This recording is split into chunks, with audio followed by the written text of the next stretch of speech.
Aussi nombreux d'un côté comme de l'autre, à l'extérieur, les opposants au projet minier de la Montagne d'Or tentent de se faire entendre jusqu'au sein du Carbet-Loubert. À l'intérieur, en revanche, le ton est bien différent, même si une opposition au projet est aussi affichée face au secrétaire d'État.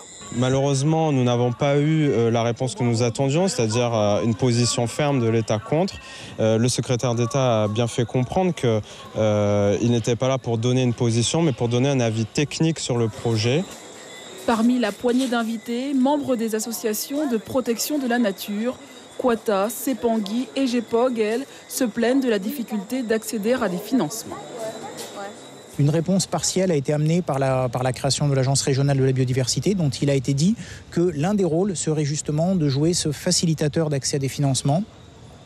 Donc on verra à l'usage si effectivement l'ARB peut jouer ce rôle-là, puisqu'il a bien été souligné effectivement par le secrétaire d'État que les ONG auraient toute leur place dans ce dispositif.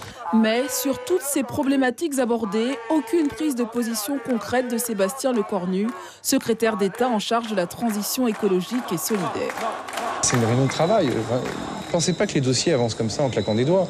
Les dossiers, ils avancent parce que je suis venu avec des grands patrons d'administration centrale, avec le président de la Creux, avec le directeur général de l'Agence française pour la biodiversité, autant d'acteurs à Paris qui sont très importants et qui ont été au service et à l'écoute directe des acteurs ici guyanais de ces filières-là. Et puis j'insiste, j'aurai des choses à dire.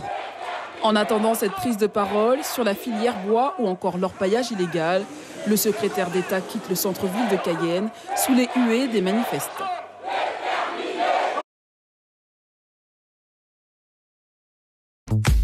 Suivez l'info sur Guyane la Première.